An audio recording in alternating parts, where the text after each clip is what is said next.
Welcome back to the Inside Britball podcast, where we continue our champion series. And this is episode 2, where we caught up with the Solent Thrashers women team, who were national champions for the first time this summer. Me and Kiwi caught up with Sarah Jane Brain and Lou Robbins, who are both players, senior players, I'm sure they wouldn't mind me calling them, for both the Solent Thrashers women as well as GB. An incredible conversation, great insight into their journey, their up and down journey this summer, leading them to beating the Birmingham Lions at Britball. So I hope you enjoy this conversation, because we certainly did.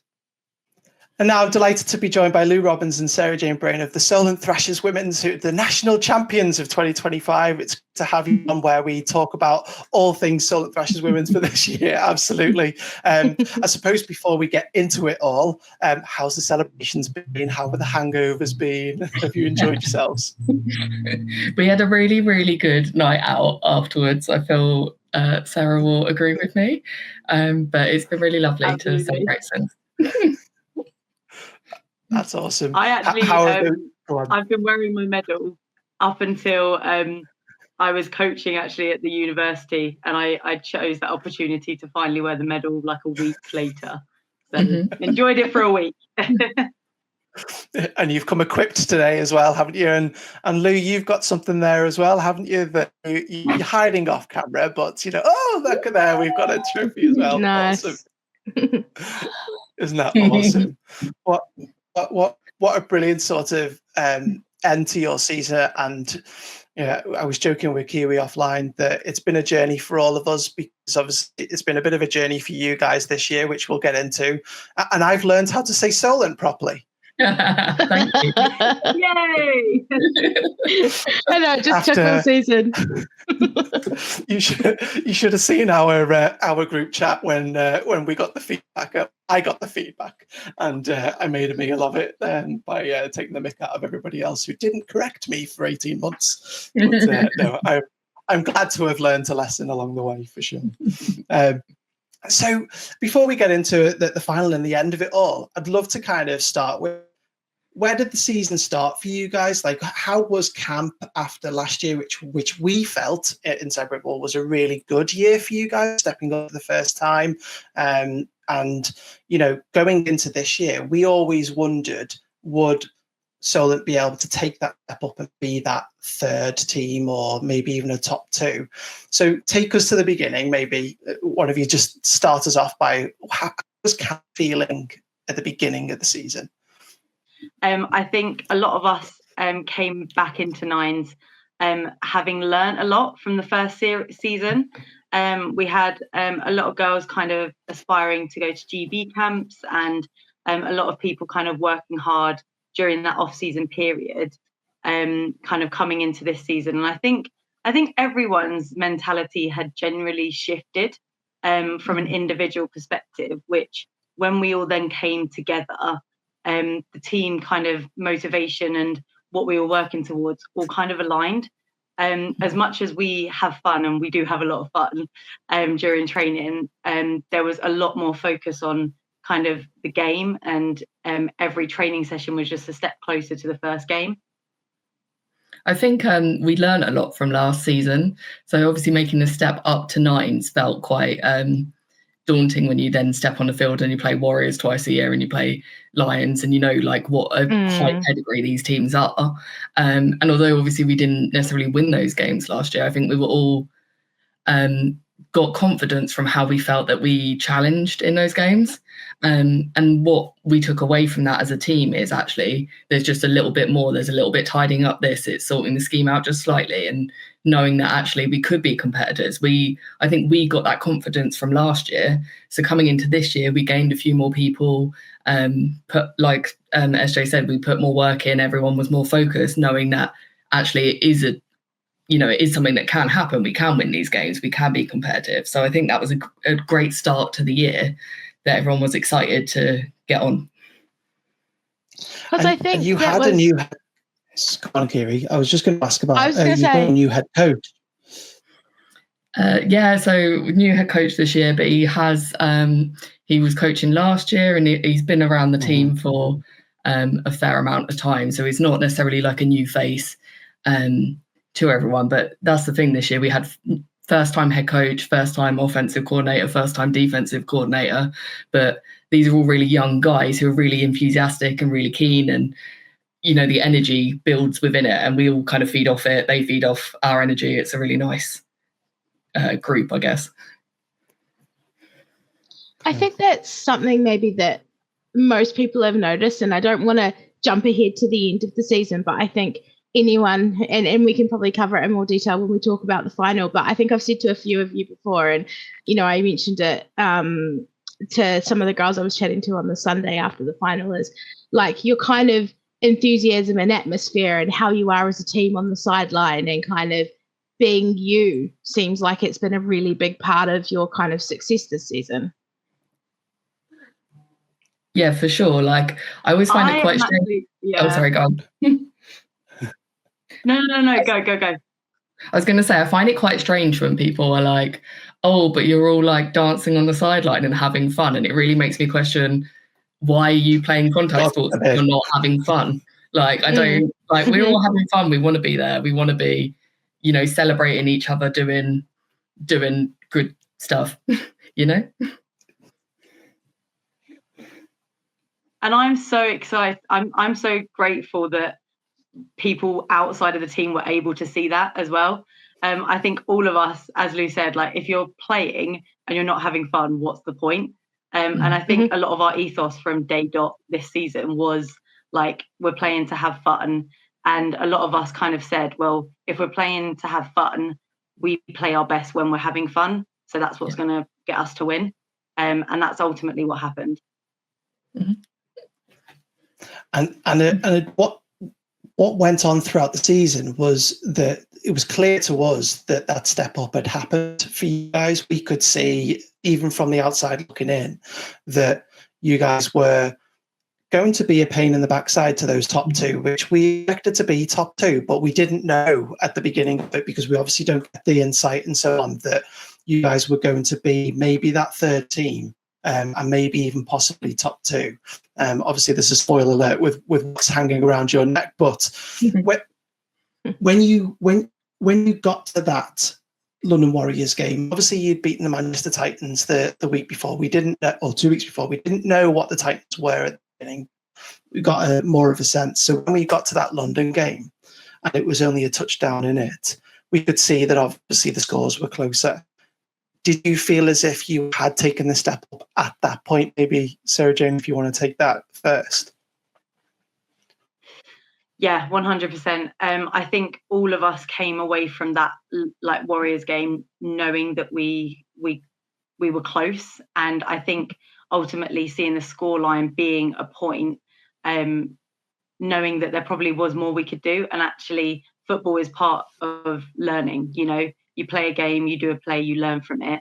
And I think all of us came from that game knowing that we were in for a bigger journey this year, and learning from that, and ultimately kind of training harder and working towards. And Lou, did you feel the same? Did you? So did you feel at that point that you were close, and there had been an improvement based on last year? Yeah, definitely. And I think a difference between the women's league and some of the senior leagues or the under-19s or whatever is we don't play as many teams. So you get to know your opponents a lot better. And they have some phenomenal athletes, and they're a great team. You can't deny it. So feeling, like I said earlier, like you can hang with them and kind of hold them to it, and sometimes we come out on top, sometimes they come out on top. It's all just confidence building. And I think it's fair to say in those first few games, we weren't doing everything at our 100%.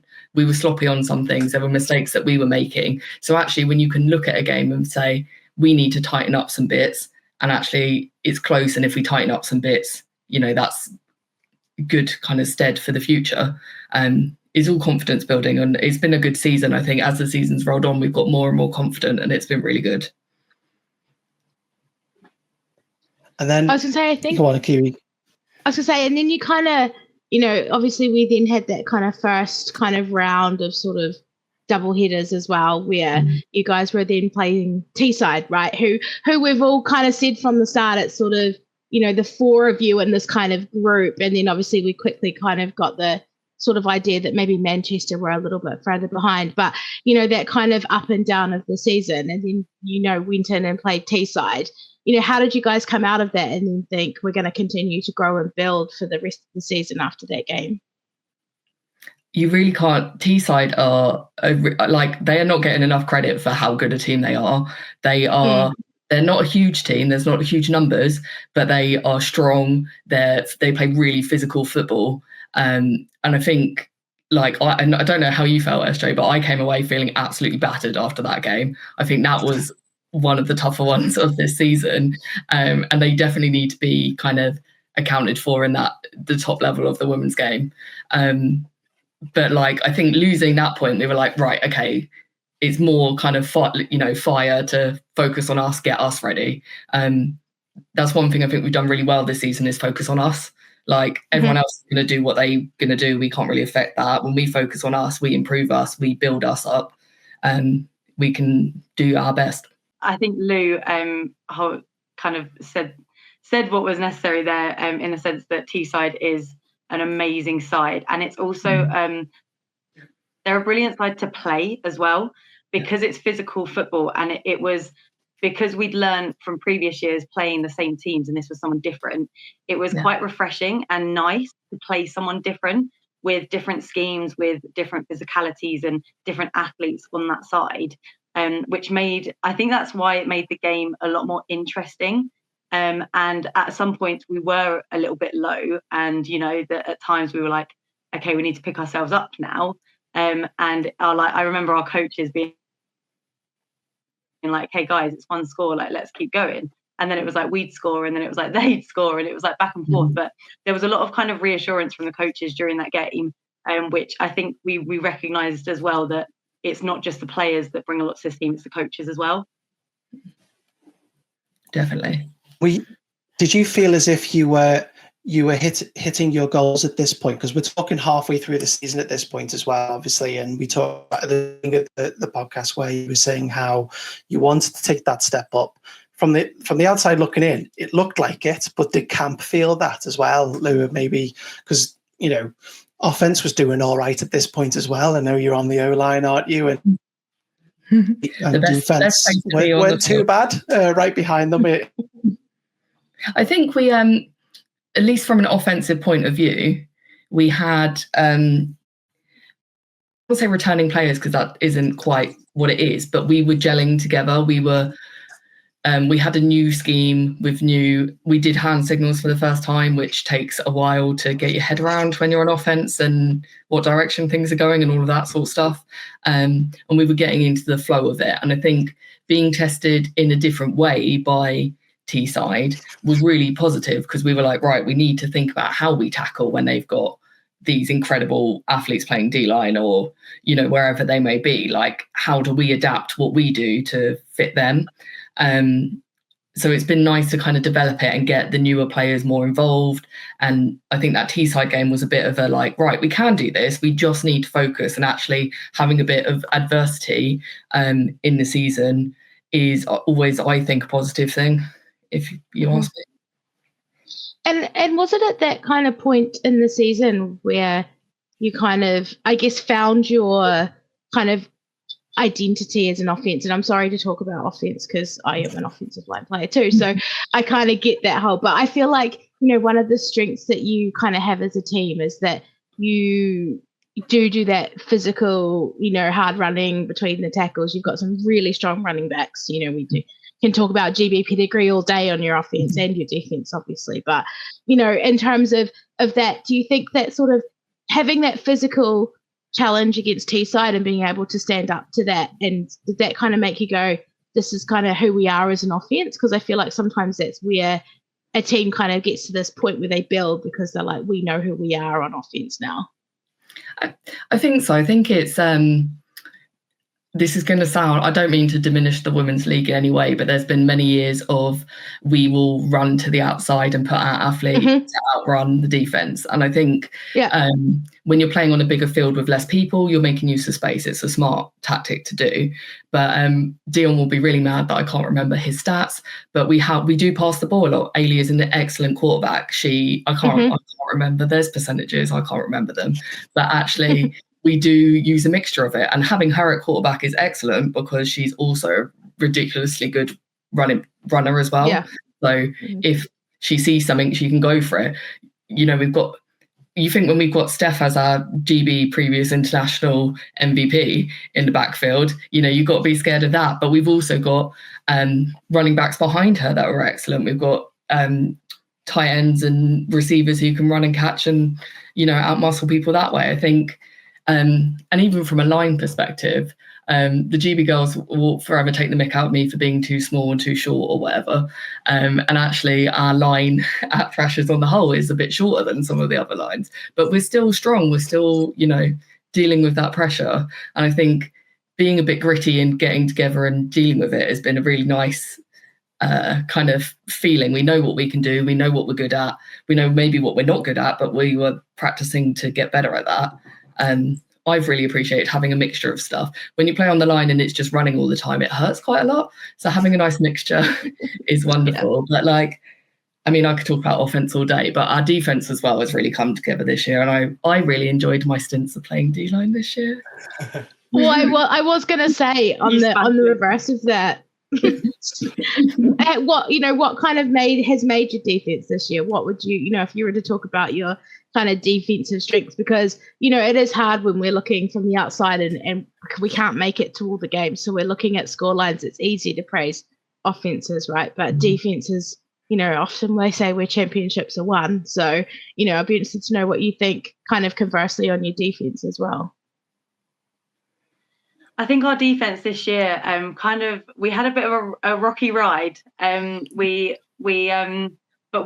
started off with some great new players. However, we had players, as Lou said, playing both sides of the ball, which I think is common in nines, just in general, because it is, you know, there's not that many players sometimes on a team, and we're certainly one of the smaller ones, which I think comes back to our kind of team ethics. But we've spoken enough about that. Sorry, I could go on. From our defensive perspective, I think a lot of us gelled together this year because we had some great coaches that did a lot of kind of scout for us. So when we've previously kind of done different teams and learned different kind of schemes from other opponents and learning how to kind of phase that, this year, kind of after our rocky start at the beginning, and we lost our DC, someone stepped up for it, and our defensive coaches kind of, there was a DC, but everyone had a part in it, and it was really nice to see because kind of there was someone focusing on the run game of the opposition, there was someone focusing on the pass game, and we actually ended up, I guess I can say this now because, you know, the season's over, we actually didn't change our plays at all. So we didn't have any different plays, we didn't have any different formations. We'd been taught how to adapt, and we've been taught scout, and I think that time in training is really precious to gel, as Lou says, as an offense, you gel kind of on the field. But I think from a defense perspective, you kind of gel a bit kind of before the games and in training, during scout periods and learning how to communicate with each other. And I think having kind of a transitional players, like for the Teesside game, for example, we actually had Steph playing corner.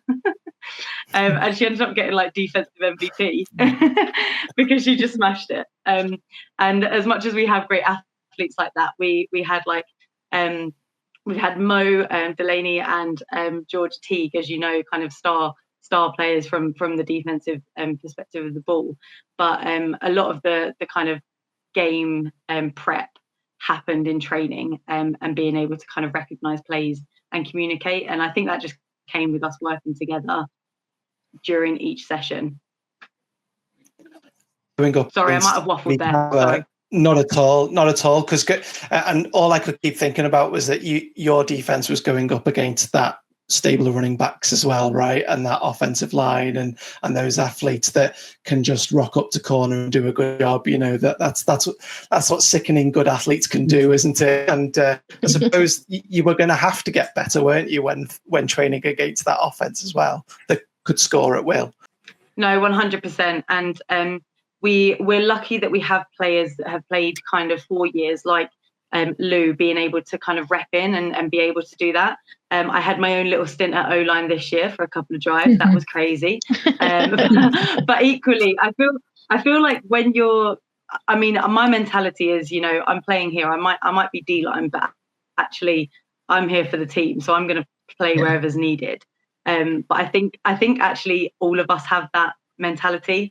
And I think that's why our team works, because it's like, okay, if we know that the next game we might be down a corner, cool, Steph will now rep in training on defense, and we can learn that way. So it's been really interesting. I feel like we've learned a lot about each other this year as well. And then obviously at this halfway mark, we get the notification that the game against Manchester Titans wasn't going to happen, and you were potentially not going to play off football. Now, obviously, there's a lot of controversy around that, I understand, but how did you keep it going? Because I'm obviously interested in the adversity of it all, because it's really easy to win all the time. It's really hard to come back when you've lost a couple, and then you get bad news as well. So I'm really interested to understand how you managed to keep going from a camp point of view to then find yourself ended up ultimately finding yourself in playoff football. Lou, I don't know if you want to take that first. I think it's, to be fair, like at that point where we found out we had the yellow card, we still had games to play, and I think I'd be lying if I said we came into the season expecting to get to the finals. I don't think that was necessarily something that we thought was in our future. So we were focusing on each game. So when the original yellow card stuff came out, there was obviously some chaos about it for a little while, because we wanted to play the game. I don't want to go into the ins and out of all of it, but all of us want to play games. We don't pay this much money to do an amateur sport to not play. So we wanted to play games, and it was just a distraction. And we were like, look, we've still got these other games that are actually happening that we know are happening. Let's just focus our efforts on there. And I think a kind of recurring theme throughout the season is people have been saying, oh, you only won this game because of this, or you only won this game because of this. And actually, we know that's not true. We know, you know, we worked hard and we executed, and that's why we got there. So we've just been doing it for us the whole time, and actually kind of taking that, blocking the noise out of everyone else and focusing on us has been a real kind of team building, good way to focus one game at a time. And is that the same for you, Sarah Jane? Because go ahead. Yeah, sorry. I totally agree. I think during that kind of period, there was, as people do, they have questions, and obviously group chat there's lots of questions. It's like sometimes you need to arrange transport and, different things like that. But equally, I think during that period, every session that we had, coach was like, look, if I don't have any information now, I'll let you know, but let's focus on the next one. And Lou's kind of spot on there. We just kind of focus on the next game, because realistically, that's kind of the goal. In football, you finish a game, you move on to the next. You train for so long, you can finalize all the skills, but actually the focus is on your next opponent. And every kind of training between that time was, if we weren't going to play Manchester, we looked to the next one. And I think that's what helped us during that time, because it was like, okay, everyone knows that Birmingham's next. Let's look at that now. And then maybe on that kind of, we're sort of crescendoing into the end of the season. Obviously, you have that home game against Birmingham where you come away with that win, and then everybody kind of goes, oh, okay, interesting that, maybe they are the real deal. Maybe they can do it. We hear all this rumor about, Birmingham didn't travel, or there wasn't as many players or whatever. But, I think that's when most people kind of went, oh, okay, yeah, that's, a solid team. And then obviously coming in after that, you then have, that semi-final against London, where, we've all seen what could or couldn't have been controversy. Who knows? We've all only seen one play. There's no footage from the game. So, I don't want to focus on that, but kind of those two things, those two big wins, then how does that kind of build you guys into the final? And then obviously, again about, focusing on you guys, I suppose, rather than what could be arguably controversy or not. Again, we I wouldn't like to say either way, but we've all seen it and we've all heard it, right? I think we went into Birmingham. I don't know about you, Lou. Last year when we played them, we had so much fun playing Birmingham. Birmingham are a well-respected team. A lot of the players we know, and it's always a fun game of football. It's always competitive, but it's always a fun game. And credit where credit's due, Birmingham is a great side. And that game wasn't easy. People might look at the scoreline and think completely different, but actually that was a really hard game. But it's always enjoyable to play Birmingham. And I think, I don't know about you, Lou, I'd speak for everyone in saying that we were going into that game looking forward to it, regardless of what the score was going to be. And I think, again, as I kind of said earlier, like, we play our best when we're having fun. And I think that kind of came out during that game, because we kind of knew what was coming. We were prepared for it, but we were having fun throughout. Yeah, I definitely agree with you on that one. Like, it's particularly playing on the line. It's a game where you might get put on your ass, but someone's going to pick you up and you're going to have a joke about it. It's they're a really great bunch of girls, and you're obviously great at what they do. And we had fun. We've had fun every time we played them. They're just it's not necessarily about, oh, we're beating you and we're better and like an ego thing. It's everyone respects good football happening between the two teams. So I think we look forward to those games anyway, because we know they're going to be competitive, but we know it's going to be like smiles and hugs at the end, You must have started to believe, though, at the end of those games that there might be something brewing, because we did. You may have heard that we were like, uh-oh, have we found a third team that's going to come in and upset the routine, if you want a better word, of the top two. We certainly felt as if, certainly after that Birmingham game, that there could be some trouble ahead, if you like, when it comes to the Solent Thrashers coming into the playoffs. Did you feel that at that point? And then obviously we go on to that nail biter with the London Warriors as well. I know. I mean, I for sure. I had a little moment with Steph at the end of that Birmingham game. So both me and Steph have played for a far many more years than I'd care to admit. And I don't think we've ever beaten Birmingham. I don't think we've ever necessarily even had a close game against them. That might be talking bad on our past selves, but it felt through low times we've had with the team, like that win felt really kind of momentous as such. Like, yeah, it felt like an important. Pardon? Understandably, for sure. You can, even from the outside looking in, it is a big turning point in anybody's season, maybe even for your program, because next time you face them, you know that you can beat them, I suppose. But Sarah Jane, how did you deal with that as well? I mean, Lou kind of hit it on the head there. Like, at the end of the game, I just turned around and everyone was crying. And it's obviously such like a kind of mix of emotions.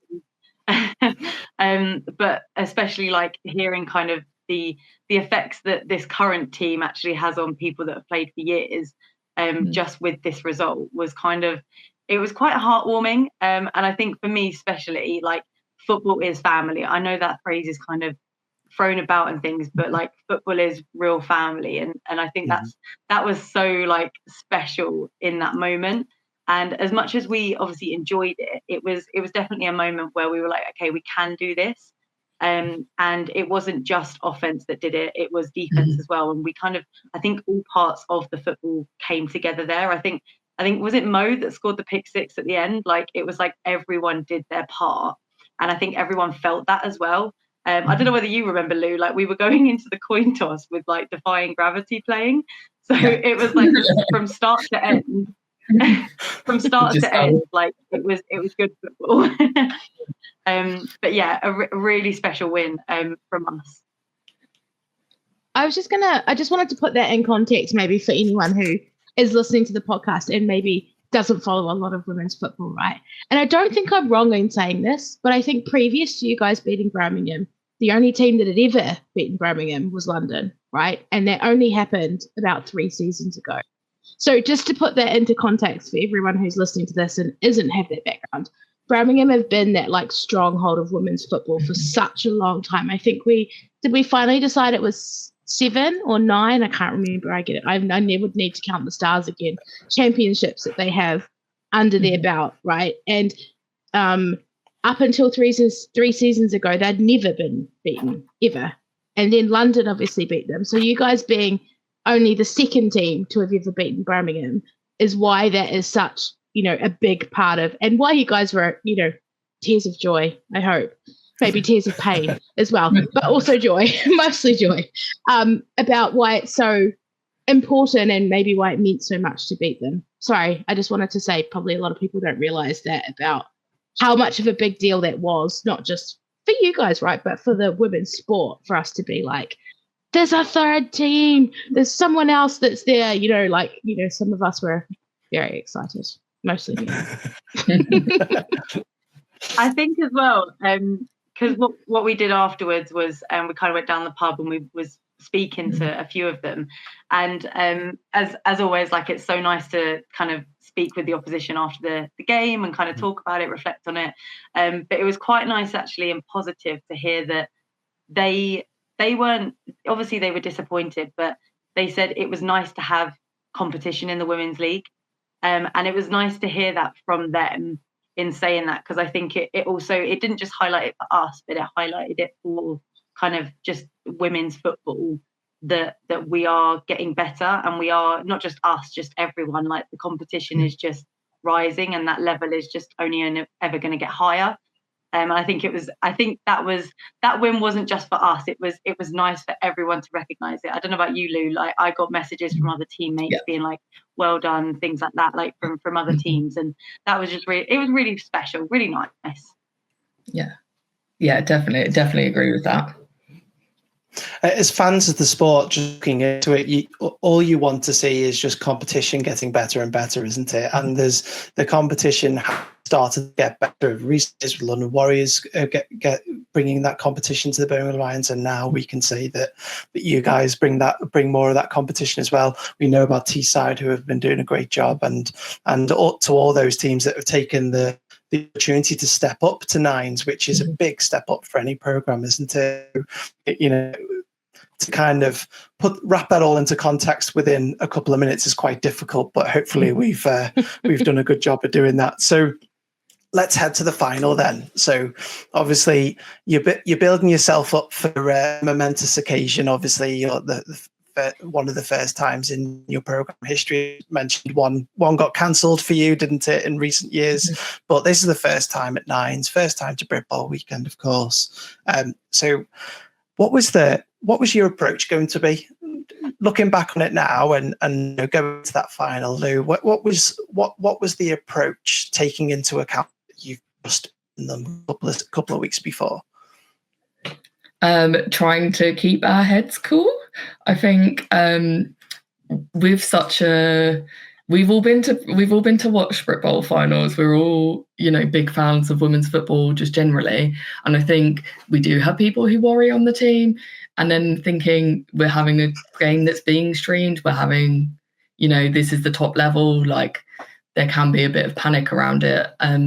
I was really lucky to go with the senior team in 2019 to the finals, where I think I learned a lot from there, and taking away having time to allow everyone to react to things in their own way, having time to take in the moment, but also it's just another game of football. We've already played Birmingham this year. It's a game of football. We just have to get on a bus and warm up somewhere random, and like logistics are mental, but at the end of the day, it's a game of football that we've all been doing all season. We all know how to play football. We all are good at playing football. It's just trying to take a moment to appreciate where we're at, but also, right, let's just get back into being football players and focus on that. Trying to balance that is difficult, but at least where I was aiming for. So I just want to give a massive shout out to our team manager, Carly, because throughout the season, from the point she was appointed up until the final, she's kind of been the backbone of the team. And actually on finals day, she'd bought this bag full of snacks and Lucozades and fruit and sweets and all these things. And something she was really conscious about was the fact that we would be waiting all day to play the game. It wasn't just the final, but actually it was later on. Usually our games are kind of 12, 1 o'clock. And she also was there kind of like making sure we know the timings and things like that. As much as there's people that maybe have played at the higher level kind of GB on that bigger stage, there was definitely some nerves amongst people and just feeling a bit anxious. So as Lou said, like keeping our heads on was definitely kind of step one of the game going in, and then kind of building upon each play as we went through. And I think that first half certainly wasn't our best football. And I think that's where you kind of see it once we come out of the halftime kind of point and see what happens after that. And I think that was what kind of where I was going to go to next in terms of it really was a game of two halves. So, you know, I know people say that all the time, but it really was for you, I think, in that final. And Lou, you kind of touched on not being overwhelmed by the occasion and you know, trying to still play your football and all of that. And then from the outside looking in, right, it kind of seemed like maybe in that first half it did get a little bit overwhelming and you kind of lost maybe a little bit of that who you were, because, you know, in the second half, you know, and I think I've joked about this in the podcast and I've said it to a few people that I've spoken to about, you know, we suddenly saw you all having fun on the sideline again, and there was dancing and there was, you know, more of that kind of culture that you've talked about. I guess what kind of flicked that switch, and was it a fact that you kind of maybe were a little bit overwhelmed in the first half with just the fact of being on that, you know, final stage for the first time? Yeah, for sure. I mean, you can just watch how I played in the first half and know that I wasn't doing a very good job of keeping my head on. I mean, who calls the protections and then does the opposite? But I think it took, you know, sometimes you need to get hit in football to like kind of switch on a bit, don't you? You need to be like, right, we're doing the sport. I understand. Let's get onto it. And I think, I know at least from my point of view, it's quite overwhelming being hit by Zoe John and Sarah and I can't remember the other name of the other D-line girl, but she's also really excellent. I think, you know, when you let things build up and we were like, oh no, actually, maybe we are rubbish at football. But like it took some time, and defense weren't far off in the first half. I think they played really well throughout the whole game. But we went into halftime and actually we needed someone who shouted at us a little bit. We then needed everyone to then come in and build up and go, actually, let's enjoy the day. We're here. We've done something we've never done before. This is a really, you know, like we say, like important moment in our kind of program's history. Like, why are we not having fun? Let's go out there. They're playing music in the stands. We usually try and play music on game day, as SJ is usually in charge of that. But like, let's go out there and just be ourselves. Because if we're going to play the game regardless. If we lose the game, what's the point of playing a game, losing and not having fun? Like, at least, you know, and I think everyone relaxed a little bit. Everyone kind of stepped up, you know, for one another in that moment. We had a moment where we took a breather in halftime. I don't want to call it a changing room, whatever that room was, a converted bar. But yeah, yeah, I know what you mean. Yeah, we need that moment. I don't know how you feel about it from your side, SJ. Yeah, I mean, I think the fact it's so nice to reflect on it and know that defense basically didn't let us score in the second half. And I know that when we went into that changing rooms, we kind of needed someone to shout at us. Head coach and OC did that job, and we needed that. Like, as much as we say we're having fun, we know when serious needs to be serious, and that was the point of it. I kind of then came in and just kind of reminded everyone to have fun, especially for me. Like, I could hear the music in the stands, but sometimes when you're on the field, you can then sense everyone else's energy. And then although you might not be feeling nervous, then actually you start sensing theirs. And I just kind of reminded everyone what we're here for, and you know what brought us here. And actually we've got half an hour of football left. Let's make it the best half an hour. Not half an hour, sorry, half of football. And I think that came out, and I think everyone needed that break to refocus, to do what they needed to do, but also kind of just come together and remember what we were here for. And I think from a defensive perspective, we just kind of reminded ourselves, you know, we can wait until the ball's spotted. We're just chilling. We're having a little boogie with whatever the music's on. We've got free music in the stands. And I think there's points in the game where I can see everyone kind of pointing at each other. And that's when I kind of felt like, okay, something's happening here now. Like we're playing our football. And I think that's what kind of drove us through that second half. And maybe just on that second half, rather than, you know, normally I would start with offense, but since SJ, as you mentioned it, obviously coming out in that second half and not allowing a score in against a team like Birmingham, like we've already talked about their pedigree. Tell me how that kind of came together, and then how you managed to sort of, I guess, re-gel and kind of go, okay, we've let in this many points in the first half, but now we're gonna, you know, put the wall up and say, you know, we're not doing it. What was kind of that mentality, you know, saying? Is there kind of something that you sort of brought you all back together to kind of go, yeah, this is how we're going to do the second half?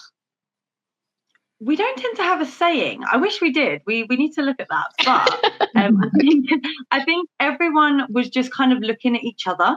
I mean, we had different players kind of switch around. We made slight adjustments on the defense. As you know, obviously Tuva came in.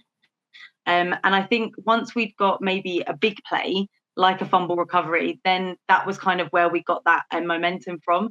And I think when, you know, defense make a play, then offense kind of capitalize on it. Then we've kind of got a ball rolling. And I think that's exactly what happened. You know, there was fumbles, there was mistakes. And I think we, as much as we were having fun, we could see that we were doing something. And I think everyone could sense that after each play. And I think we just worked with it. It's just how our defense works. It's so hard to explain because we're just having fun, and everyone's, you know, in the right place. Everyone's making plays, and yeah, we're just there playing football. And I think, like, just to build on that, like when you guys were out there doing some ridiculously insane stuff, like being on the offense, being like, oh my God, look at that. And then like diving back in, you then go, right, I need to go full out because I need to match their energy. And it's, I was going to say spirals. That sounds negative, but you know what I mean? It like builds. Yeah. And I guess, you know, second half offensively was almost a complete opposite to what you did in the first half, right? So, you know, talk us through that, Lou. How did you kind of, I guess, did it start with seeing your defense doing well? Because I know, having played offense myself, that often you get that, you know, defense make a play, you feel like you have to capitalize on it just to make their effort worth it, right? And is that kind of where it built from? Like, I guess, you know, what was that? Was that the catalyst for the offense? I think that was a big part of it for sure. And obviously we love seeing the girls out there doing, insane things. We love it.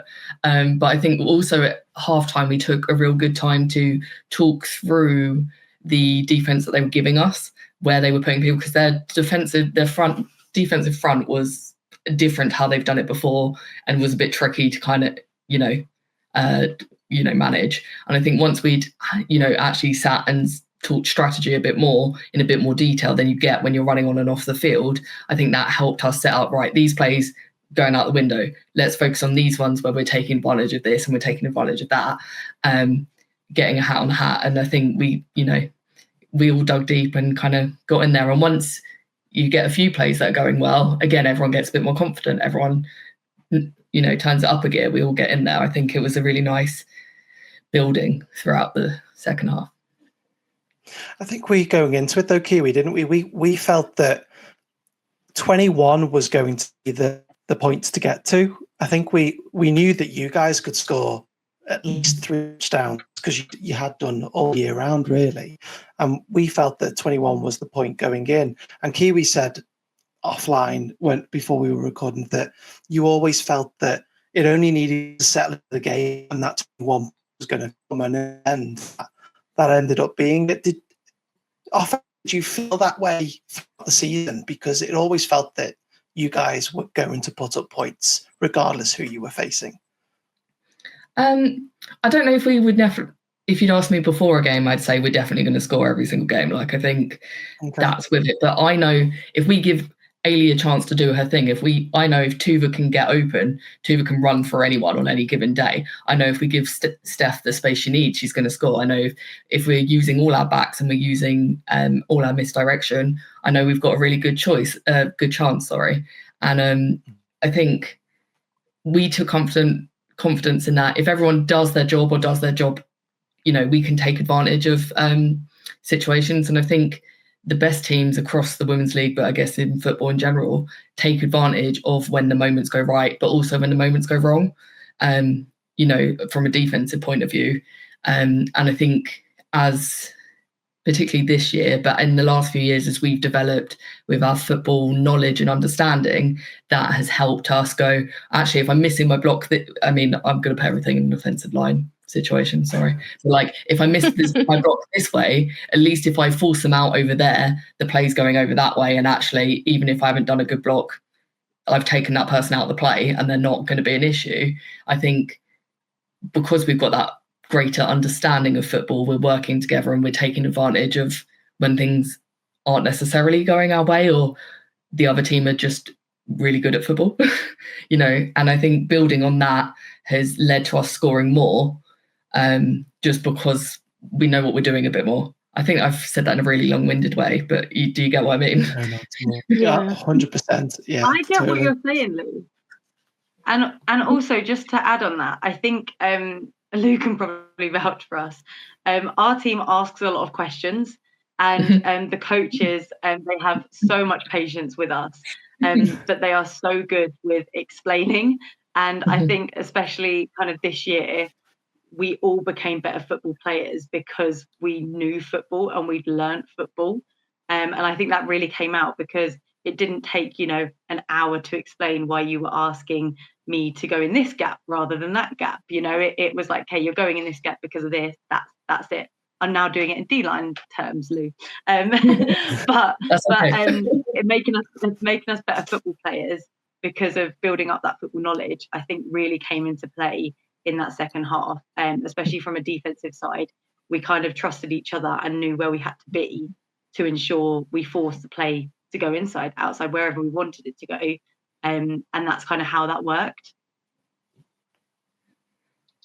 And I guess coming into the end of the game then, things were obviously still super close, like right up until the end of the game, right? Like, I think I joked on the podcast, I was at a family event. Unfortunately, I couldn't watch it live, but I was watching it on the stream at a family event on my phone, like being like, oh my God, to the point where it was, I got them to put it on the big screen where I was so that I could watch the last like 30 minutes of game. But do you think that football knowledge helped you kind of close the game out, manage the end part of the game, which is obviously, I think, where a lot of teams kind of struggle in the sort of British game, is of that understanding of, I'm going to say end game because I don't know what else to call it, but you know what I mean, right?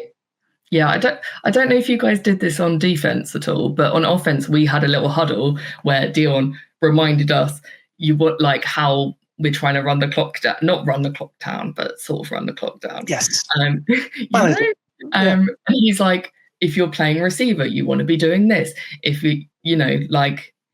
don't snap the ball until we're at the time warning, take advantage of the clock and, how to do things properly. And I know in previous years and games this season, we've not necessarily been the best at doing those things. And actually, we did talk about it in the lead up to it. We have talked about doing a 4-minute drill, which I don't think I've ever done outside of the GB setup before. And it's, trying to teach that bit. So when you're in that high pressure moment at the end of the game where you're like, maybe we're going to win, maybe we're not. Everyone's running around crazy. It's like trying to focus that in. And I don't know if you guys did that on defense, but we definitely had a quick huddle. Not the last drive, but the one before, I think. where we were like, just a reminder, remember these things. And that really helps, having coaches that will remind you of that, but also, having the confidence in us to get on and do that without like screaming at us from the sideline. Yeah, I remember, I think there was a timeout called on the last defensive drive, and we were kind of looking at the sticks and we were like, okay, this is where we need to stop them. And I think it was 4th down and they went for it. But I think just during that timeout, I think actually Adam came over and was like, girls, we need to stop them there. That's it. And then the offense come on and we can take the knee. So it was already planned, and it was like a reminder that, okay, this is where we need to get to. And I think that's also where the football knowledge comes in, because it's like, cool, that's the 10-yard mark. Cool, we need to stop them there. That's enough. And I think when we did that, I don't even think it really sunk in for me. And I think even when I saw Ailey take the knee, I was like, okay, we're not here yet. Okay, what's going on? And like, I think it just didn't sink in. Yeah. But that was definitely like, okay, looking at the sticks, that's where we need to stop. And then when that play was done, it was like, okay, defense is done now. Whew, big like deep breath out. And then it was just watching the end of the plays kind of happen. Well, as we were running onto the field, I was like, are we close enough to time that we can kneel it? And then all the refs were like having a little chinwag about it. And we were on the field and Ailey's getting like, we need to snap the ball. I'm not having a delay of game. But then I'm like, the refs. And I think I had to remind everyone, we've done 1 kneel, but we still got to do a few more. And they're still going to try and hit us. So like, be calm, be ready. So like that whole last 10 minutes felt crazy. I can imagine that was intense. And it was funny on the stream when I was watching it back, is that the commentators were saying, you've probably watched it, I'm sure, but they were kept on saying, did two get a touch? Did she? Have we dispelled that myth yet on that 4th and 6 that basically won you the game? Sorry, say it again. I missed you. You cut out. Sorry, yeah. Oh, sorry. So looking back on the stream, the commentators trying to out whether two have got a touch on the 4th and 6 to ice the game as such, to let you guys come out and kneel it out. Do we know whether she got that touch? I suppose it doesn't really matter, but has that myth been dispelled? I don't know. I was going to say, no. I don't actually know. I can tell you. I haven't heard anything like that. We need to check with Tuva. Yeah, fair dues. No, that's awesome, because when you're in that situation where you've got like 2 minutes left and you know who you're up against, and you know that the game's not over, but on defense you're able to then ice it out, and then there's nothing better than being able to kneel out a game for an offensive side, is it? And you must have felt some relief. I know you talked about you had to focus, but surely there was some relief at that point as well, knowing what you'd achieved. Yeah, like if you'd asked me any other time, I hate kneeling the ball. I think you should just run plays. It shouldn't be a thing. But when you're about to win the final, I may have changed my mind about it. But all I was thinking, like, I need to snap the ball properly. If I mess the snap up and they can like go and recover it and get a touchdown, that's what was going through my brain. I was like, being the center can be quite fun, but like when you're worried about the snapping, it's stressful. But the last kneel was chef's kiss. Beautiful. I always think that kneeling the ball is like stressful on especially on the offensive line, as you say, because you're kind of like, they're still going to try and hit us maybe, and then it's like you say, you still got to snap the ball. And I think also, like, I don't know about you, and I'm sure you practiced this because you knew going in, but in many of the teams that I've been in, we don't even really practice like victory formation either. It's not something that you do a lot because we don't do it a lot. So I always think there's also that little bit of element of like stress in that, like, yeah, you might have practiced it a handful of times, but it's like, does everybody know what they're doing? Does everybody know what's going to happen? I can tell you a story from back when I played at Oxford, where we were kneeling the ball in a game, but they were still, I can't even remember who we were playing, but they were really hitting us. And I think this must have been 5 still. But I said to the quarterback, like, she's still going to hit me, so please take a step back before you kneel, because, you know, that's going to happen. And she took about 4 steps back and kneeled in the end zone and got safety. Oh, no. Yeah, so I've got a little PTSD about that one. So yeah, kneeling at all stresses me out quite a bit. You were in their half when you were doing this, so it was all fine on the final. Awesome, very good. Well, I mean, like, it's awesome to go through that with you, and you know, kind of. Huge congratulations to you guys, and obviously to the rest of your program on helping achieve what you achieved. So, looking ahead, are you expecting to be there again? Is that the plan, or what now for the off season for you guys preparing for next year? The plan's always to get there, isn't it? But I think we're fully aware that we've gone this season being the underdogs, having people think, you know, cool if you do it, if you don't. And obviously, get on your back now. Yeah, like now we've done it, there's more expectation there. But all we kind of hope with that as well is that it brings in more players, more people are aware of us. We develop, no, she's gone. We develop more as a team in the off season. We come in stronger next year. We've had more players that are more involved in the GB program this year, so that's an excellent thing. And it's just building on everything, I think. I don't know if you feel if there's anything you feel different about that, SJ. No, I think target on the back probably is going to be the case going into the next season. But I think just as we learned from last season into this one, we're definitely going to learn a lot from this experience and kind of know where we can go. I think a lot of the girls, actually, I think one of our linemen started the gym membership early because she didn't think we'd get to the final. And so she was training through the gym up to the final. And so she's already getting ready for pre-season. Big up Sav, love ya. But yeah, I think, the goal is we've done it now. So we, coming from a deep GB background, our head coach always says if you're at the top, it's actually harder to stay at the top, and it's a lot more hard work. So, but I think our team can handle that now, and our team kind of know what we need to do going into this next season. Yeah, pressure is a privilege. Awesome. Absolutely, it is. And just from a fan looking in, you know, it attests to the resilience that you guys have gone through this year. You know, we've talked about the journey. It's been one up and down journey this whole season, hasn't it? And obviously ended with a victory at the end of it all for you, but also the coaching job. You know, what a great job that they've done with you guys. Obviously, DC change in the middle of it and all.